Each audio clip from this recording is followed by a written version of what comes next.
नमस्ते। Natures gift YouTube channel में आप सभी का स्वागत है। मेरा नाम है इंदु।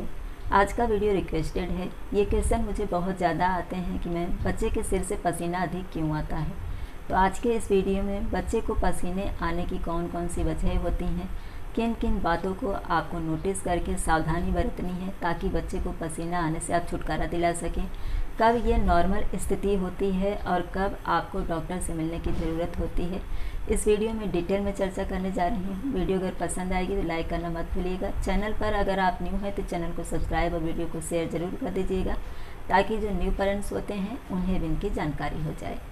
जब बच्चा छोटा रहता है तो उसके जो स्वेट ग्लैंड होते हैं यानी जो पसीने की ग्रंथियाँ होती हैं वो सिर के पास ही विकसित होती हैं, तो इसकी वजह से भी बच्चे को पसीना आता है। लेकिन कुछ ऐसी बातों को आप नोटिस करिए, जैसे कि बच्चे का जो बिस्तर होता है उस पर जो आप चादर लगाती हैं वो चादर कहीं बहुत ज़्यादा मोटा या गर्म तो नहीं है, और जो चादर या कंबल आप बच्चे को उड़ाती हैं वो कहीं बहुत ज़्यादा वजन या फिर ऐसा तो नहीं है जिससे बच्चे को गर्मी लग रही हो।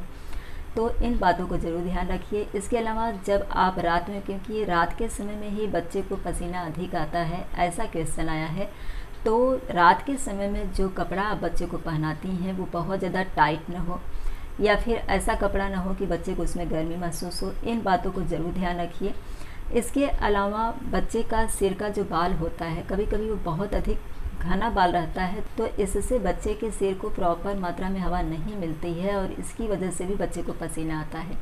तो अगर आपने चादर, बच्चे के कपड़े और जो आप उड़ाती हैं चादर उस पर ध्यान दे चुकी हैं, इसके बावजूद भी बच्चे को पसीना आ रहा है, तो उसके बालों को ध्यान दीजिए। अगर बाल बहुत अधिक है तो आप हेड सेट करवा करके लीजिए, यानी बाल छोटे करवा करके लीजिए। इसके बावजूद भी अगर बच्चे को पसीना आ रहा है तो बच्चा जब सोता है उस समय, क्योंकि बच्चा छोटा रहता है, दिन भर खेल करके वो थका रहता है, या फिर अगर आपका बच्चा जूनियर सीनियर में पढ़ने जाने लगा है और वहाँ से आता है तो भी दिन भर वो थका रहता है, तो गहरी नींद लेता है बच्चा और एक ही साइड सोया रह जाता है। तो एक ही साइड सोए रह जाने की वजह से जो बॉडी का टेम्परेचर होता है वो बढ़ जाता है, तो इसकी वजह से भी कभी कभी बच्चे को पसीना आता है। तो आप इस बात पर भी गौर करिए और अगर ऐसा कुछ है तो आप सावधानी बरतिए और थोड़ी देर में बच्चे को जो साइड होता है उसकी जो करवट होती है वो चेंज कर दीजिए।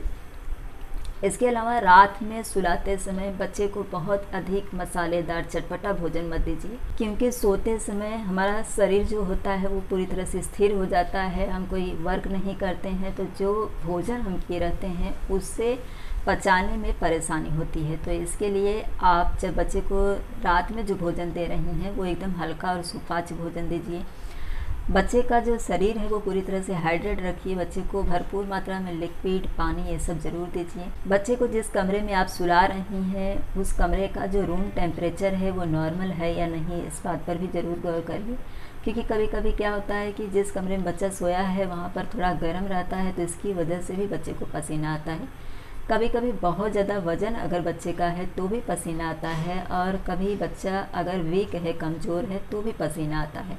तो इन बातों को ज़रूर नोटिस करिए। अगर इनमें से कोई बात आपको लग रही है तो आप उसका समाधान करिए और देखिए कि क्या आप बच्चे को पसीना ना बंद हो गया है। अगर नहीं, स्थिति वैसी ही है तो आप एक बार डॉक्टर से ज़रूर मिल लीजिए। अब जो डॉक्टर को दिखाने के लिए जैसे कुछ जो बीमारियां हैं उसके विषय में यहाँ पर बता दे रही हूँ। इनमें है एक जो हार्ट प्रॉब्लम होती है बच्चों को, ये बाय बर्थ होता है कभी कभी, यानी कि बच्चे के दिल में छेद रहता है, तो ऐसी कंडीशन में भी बच्चे को पसीना आता है। इसके अलावा स्लीप एनीमिया नाम की एक बीमारी होती है और इसमें भी बच्चे को पसीना आता है।